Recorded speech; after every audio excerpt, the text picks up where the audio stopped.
18 Mei, kalau Pak Amin ingat, Pak Amin dari dalam gedung DPR keluar, dan kita sempat kawan-kawan kami melempari Pak Amin dengan botol aqua. Kawan kita ditangkap dan tidak dibebaskan sampai 2 tahun, 3 tahun. Saya tahu. Ya, jadi, apa yang berubah? Ya, jadi gini ya. Ini PR banyak sekali Pak Amin. Oke, ya memang Pak Amin. Yang berubah Pak Amin lebih mapan secara ekonomi, rambut memutih, rakyat sama saja. Itu ternyata hanya sumur jagung sebentar sekali.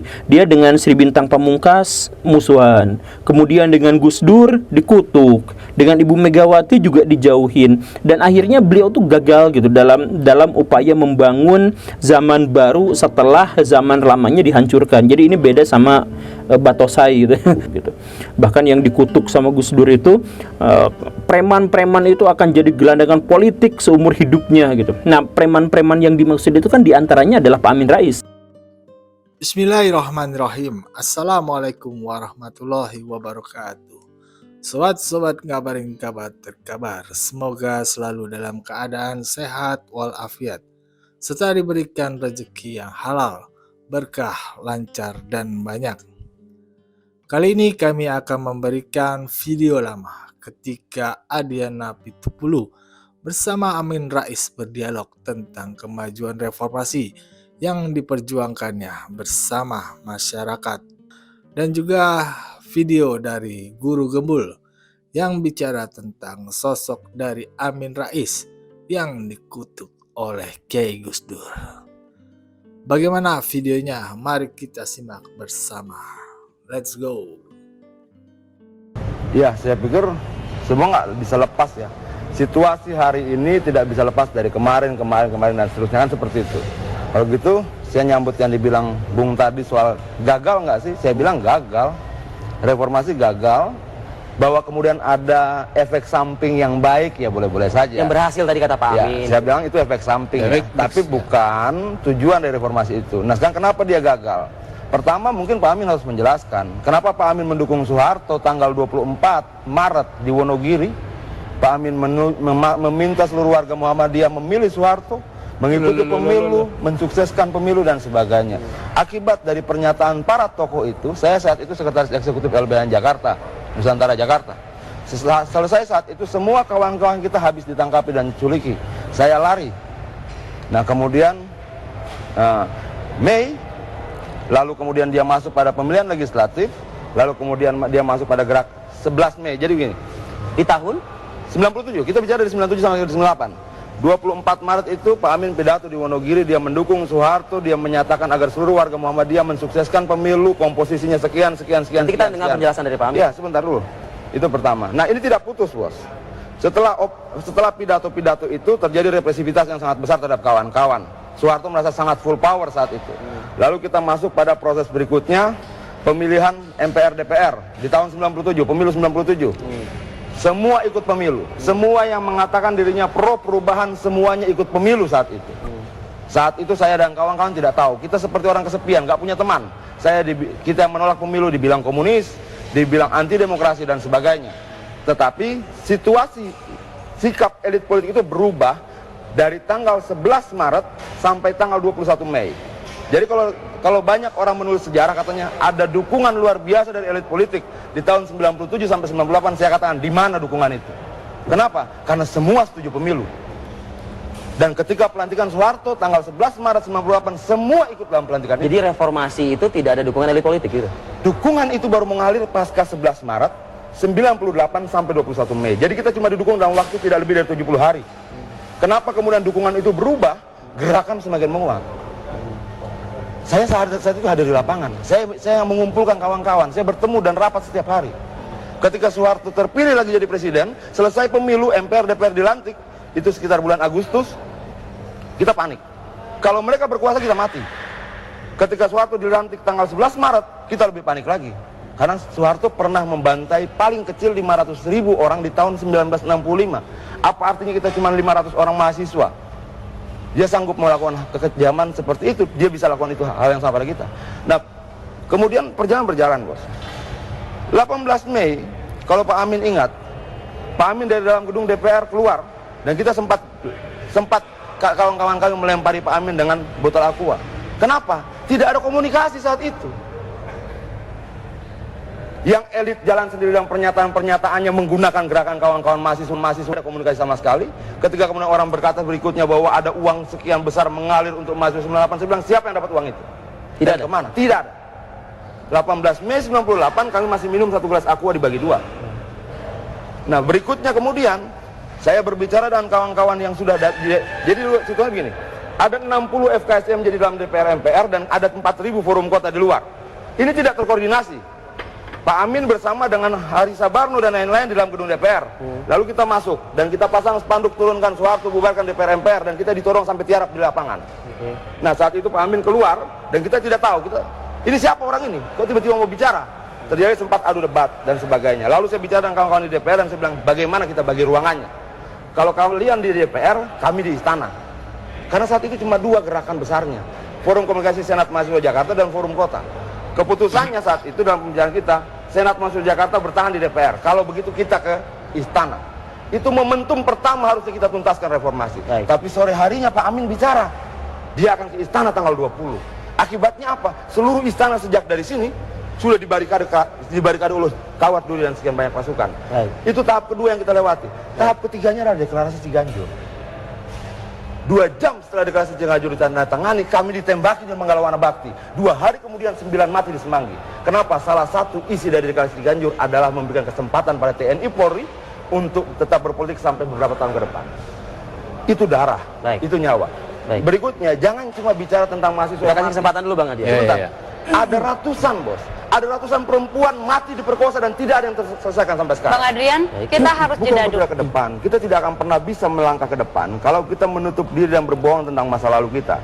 Kalau ibu saya seorang pelacur harus berani saya akui.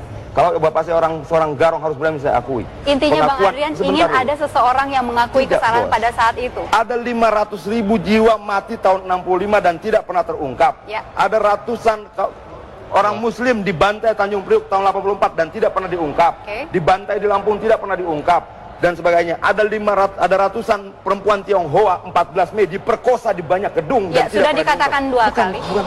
Itu harus selesai. Betul. Itu harus selesai baru kita bicara ke depan. Selesai artinya harus ada di penjara. Harus ada yang diungkap. Kenapa itu bisa terjadi? Siapa pelakunya? Apa kita tidak malu, bos? Dengan 600.000 tentara, 600.000 polisi, kita tidak bisa menangkap beberapa gelintir pelaku ini Baik. selama 15 tahun. Baik, Pak Amin. Nah, ini harapan dari Bang Adian ini kan seharusnya kan bisa didorong lah, minimal oleh Pak Amin lah. Yang bisa juga meneriakan sebagaimana Pak Amin berteriak-teriak di tahun 96 Ya, lalu. jadi sering saya suruh turun lagi dalam menurut saya sudahlah ini adalah ada generasi patah tumbuh hilang berganti ya. Jadi saya menyadari saya sudah asar istilahnya itu ya. Jadi ini yang masih muda-muda Mas Arief, Mas Adrian dan lain-lain lah itu yang harus membawa estafeta lebih hebat lagi dan lebih cespleng lagi gitu. Tapi saya begini supaya kita nggak pesimis ya. Jadi saya tetap walaupun banyak hal yang tidak memuaskan, bahkan menjengkelkan, bahkan mungkin membuat kita frustrasi, tapi kita supaya agak fair, ada yang sisi terang, ada sisi yang gelap, ya. Yang gelap tadi itu, ya menjadi dark number. Siapa yang dulu membunuh Mana yang Petrus? terang, Pak? Petrus, ha? Mana yang terang? Begini ya. Ada tidak semua Pelanggaran HAM tidak terungkap, korupsi terjadi bertambah terus, otonomi daerah membangun raja-raja kecil, yang kemudian membuat peraturan sesuka-sukanya di setiap kabupaten. Lalu kemudian amandemen mengarahkan kita pada neoliberalisme, pada kapitalisme baru untuk zaman ini. Mana yang terang? Coba. satu Mana yang terang? saja bahwa kita bisa seperti ini itu sudah terang. Ini Ada freedom namanya of the press. ini ya. namanya dampak sampingan yang tidak kita harapkan. Tapi tujuan Nggak, demokrasi kalau- nggak. sederhananya Pak Amin adalah kesejahteraan. Dampak kesejahteraan demokrasi itu omong kosong. Tanpa kedamaian, tanpa keadilan itu tirani. Baik. Keadilan itu dibuka masa lalunya. Ya. Bangun kita menjadi Oke, bangsa yang oke. besar, Pak Ya, Amin. ya. Bismillah gitu ya. Oke lah. Jadi menurut saya beginilah ya. Tetap ada hal yang bagus dari bangsa ini. Jangan bangsa kita gelap, janganlah gitu ya. Jadi misalnya Gelap, melihat tidak pernah akui sejarah misalnya gelap. otak Indonesia katanya otak second class. Ternyata anak-anak kita itu menjadi pemenang medali emas di Olimpiade Fisika, Matematika, Biologi dan lain-lain. Jadi ini sesuatu yang bagus ya. Dan yang kedua, bagaimanapun freedom of the press ini kan kita impikan dulu ya. Bagaimana dulu orang berkhutbah menyinggung Pancasila atau Partai saja, itu paginya dibawa ke aparat keamanan. Kadang-kadang sampai digebuki dan lain-lain. Ya. Ini pun sekarang sudah tidak bisa seperti itu lagi. No. Kata siapa, Pak Amin? Hah? 3 tahun lalu kantor saya ditutup sampai sekarang tidak pernah boleh dibuka lagi. Ya, saya nggak tahu, tapi Nah, saya kasih pada tahu. umumnya, pada umumnya seperti Saya itu. kasih tahu. Yalah, Anda Dalam 6 tahun terakhir ini 80 kawan-kawan kita ditangkap dan tidak dibebaskan Baik. sampai 2 tahun 3 tahun. Saya tahu. ya, jadi apa yang ya, berubah? ya, jadi gini ya. Ini PR banyak sekali Pak Amin. Oke, ya Apa memang yang berubah Pak Amin? Yang berubah Pak Amin Ya. lebih mapan secara ekonomi, rambut memutih, rakyat sama saja. Jadi tetap Soeharto harus dilengserkan dan benar-benar terguling. Kemudian diangkatlah tokoh-tokoh reformasi pada waktu itu. Ada Gus Dur, ada Sri Bintang Pamungkas, termasuk dalam hal ini yang paling terkenal itu adalah ada Pak Amin Rais, dan ada yang agak belakangan muncul gitu ya, Ibu Megawati dan sebagainya. Nah, mereka lah yang dianggap sebagai tokoh-tokoh besar reformasi gitu. Cuman setelah Pak Harto dilengserkan, ada penyesalan, ada masalah. Bahkan Pak Amin Rais pada waktu itu curhat, saya salah, saya terlalu naif. Karena walaupun saya sudah menggulingkan Pak Harto, saya gagal untuk menggulingkan sistem dan kebiasaannya. Jadi hierarki politik, saya hanya memenggal ujungnya saja, tapi bawah-bawahnya masih sama. Tentaranya masih sama, ada Pak Wiranto, ada Pak Prabowo yang sangat akrab dengan Orde Baru, partainya masih Golkar, presiden berikutnya adalah Pak Habibie yang itu adalah anak buah Pak Harto dan sebagainya. Jadi kata Amin Rais, ngapain juga saya reformasi, ini ternyata gagal. Jadi saya gak bisa ngapa-ngapain, cuma menggal kepalanya doang, tapi badannya masih hidup dan bahkan kepalanya regenerasi gitu. Dia mulai pikir seperti itu, dan keluhan itu bukan hanya keluhan yang biasa aja gitu. Jadi maksudnya Pak Amin Rais itu adalah seorang yang bisa menghancurkan tetapi gak bisa ngebangun.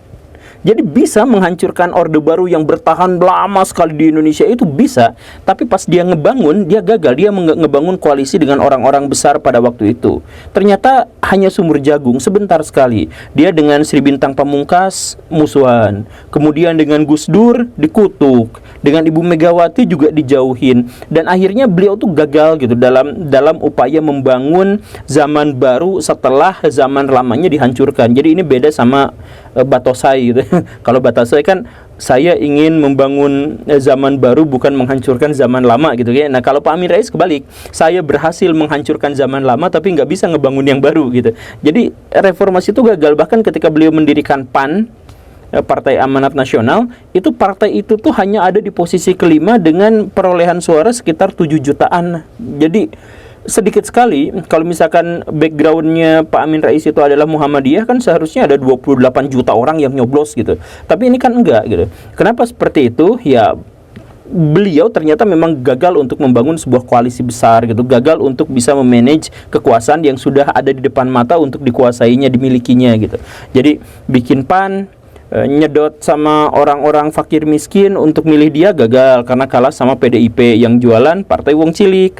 Kemudian nyari suara dari kaum muslimin, kepepet sama PKB, karena kalau misalkan PKB dan sebagainya kan bisa mengeksploitasi kiai untuk bisa menyedot suara-suara dari rakyat gitu ya. Nah kalau dari Muhammadiyah kan nggak bisa yang kayak gitu.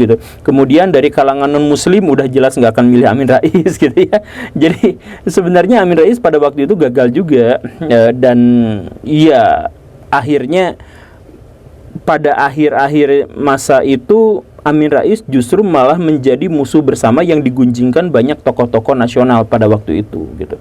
Bahkan yang dikutuk sama Gus Dur itu, preman-preman itu akan jadi gelandangan politik seumur hidupnya gitu. Nah, preman-preman yang dimaksud itu kan diantaranya adalah Pak Amin Rais. Karena konteksnya pada waktu itu preman-preman yang dimaksud Gus Dur itu adalah orang yang melengsarkan dirinya dari jabatan presiden secara inkonstitusional gitu. Nah, itu kan di gembong teratasnya itu ada Amin Rais gitu. Maka tuduhan itu kayaknya memang buat dia. Nah, jadi kita dalam hal ini mengetahui bahwa betapapun ada seorang yang sangat luar biasa berjasa buat Indonesia, di mana beliau menjadi salah satu tokoh yang mencetuskan reformasi, ya di antara semua upaya dari pihak yang lain, ternyata beliau juga punya masalah karena berhasil menghancurkan tapi gagal membangun ternyata tidak lebih baik.